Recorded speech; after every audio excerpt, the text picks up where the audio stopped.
Now then everybody, Ben here from CASA ANIMALIA again, and today we have got a new video on a new setup that wasn't meant to come till May. All I'm going to tell you is I went to the shop for that, and I came out with 10.0 UVB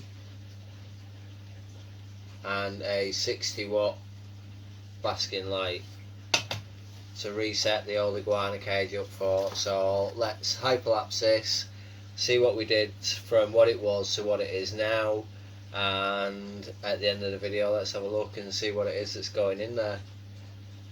See you in a minute.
And there's the finished product.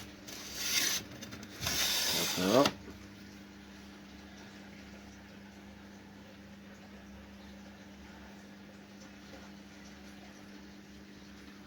Nice fine natural soil substrate. I've never had a problem with impaction, that shouldn't be a problem. And whilst we're here, yep, so these are the two lights I got. Instead of spending a fortune on Reptile lights, got a couple of large aviary lights basically, but they can hold up to 175 watts, so they should be fine. I'll let you know how they go in the future. Let's just whack this on. We've been open for a second, but let's check temps.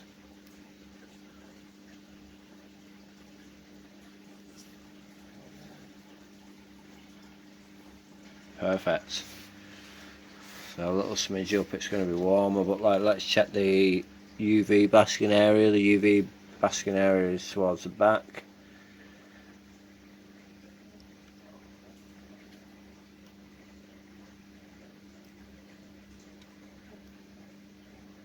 There we go.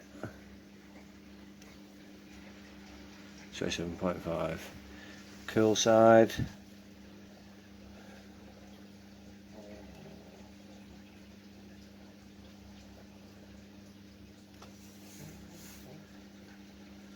So 4.6. So within this small space, got what's that, almost a 10-degree variant, and in the cave, let's have a look.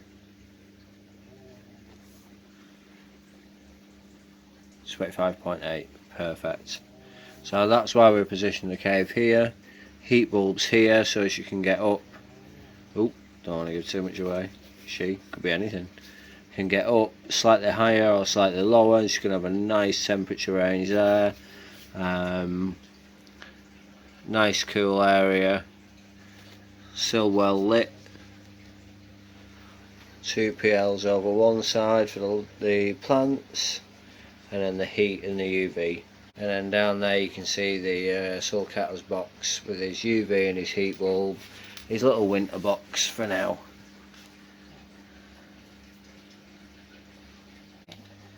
Okay, so we've had the tank up and running now for a good couple of hours, doors shut. Basking temp for a young one, that's perfect.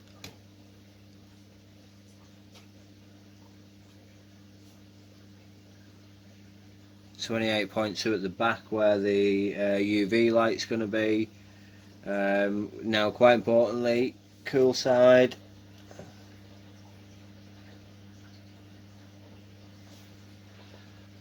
.22.8, so over 10 degrees difference there.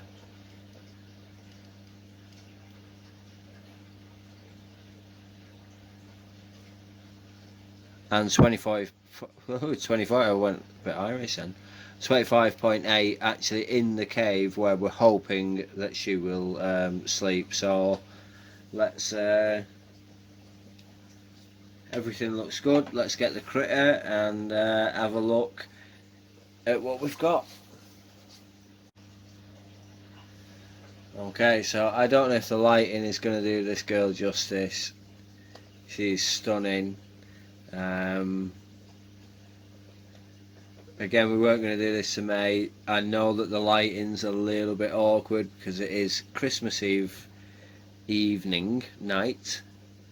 I can tell she's a girl so far from just a single bump that she's showing here on the base of the tail, but she's absolutely beautiful. And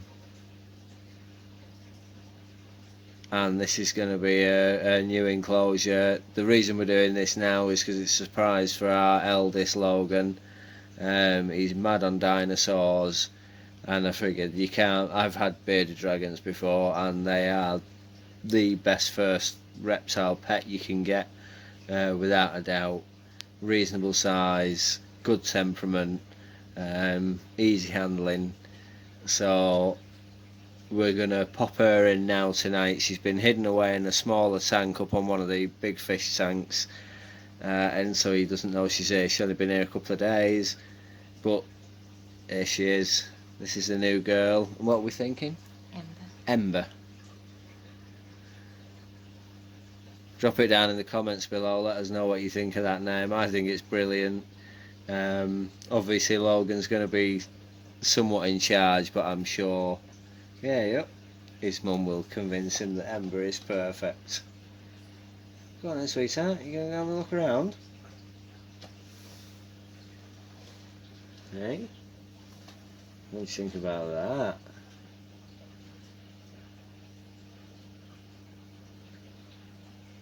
This is a 60 by 45 by 45 terrarium. It's not massive, but it's a good size to start off a lizard like this. Some people don't like to over decorate. I know they don't need plants, but these are all easy to keep plants that won't take a lot of watering, like the little small ficus plants and what have you. Pothos will do what it does. If it survives, great. If not, no worries. But the other ones don't need a lot of watering. We have got a little food bowl, because obviously they're omnivores. She's going to want a little bit of salad, a little bit of fruits and vegetables, as well as the crickets, which we picked 800 of just a few days ago, just because I like to have them for the fish. Oh, look at that.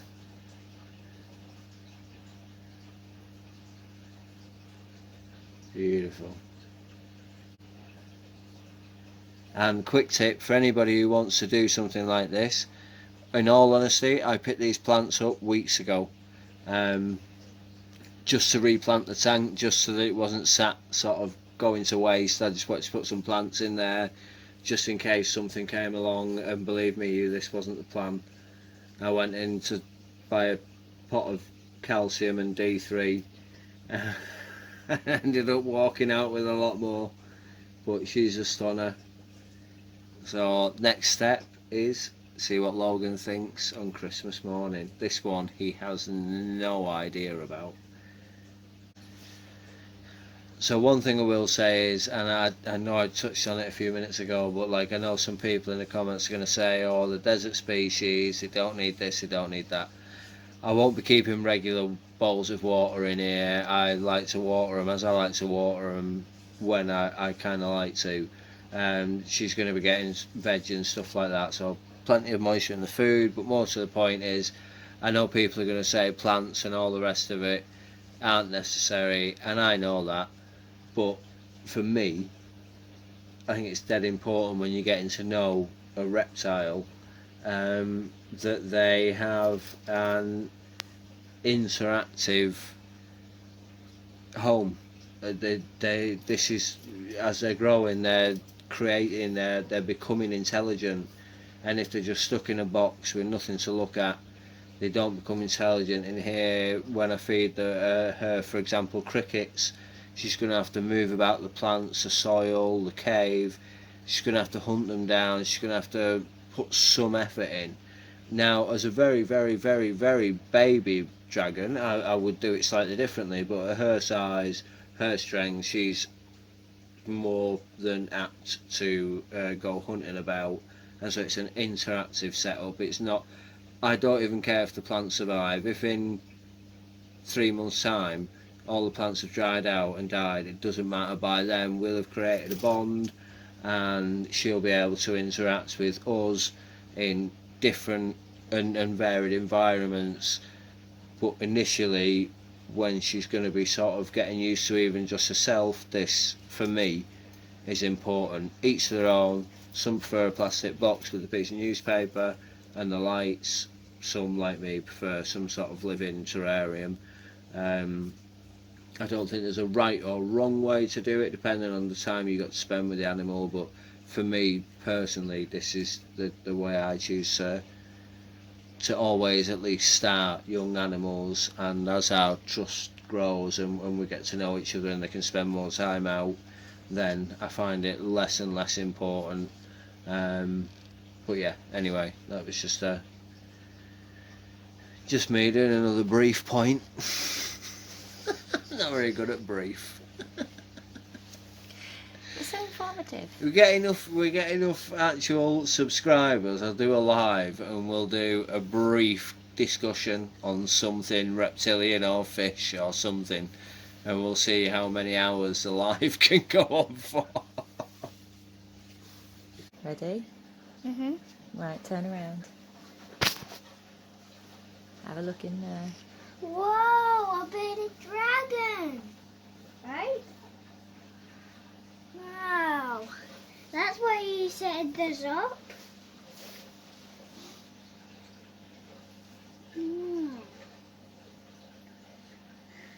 That's the final surprise, something we can all enjoy. Yeah. How is it that you'll be able to hold Can I hold him now? and do stuff with? What do you think? Maybe when he's done eating, can I hold him? It's a she. Oh yeah, it's a she. She. Is that exciting? Yeah. Isn't she beautiful? Yeah, she is.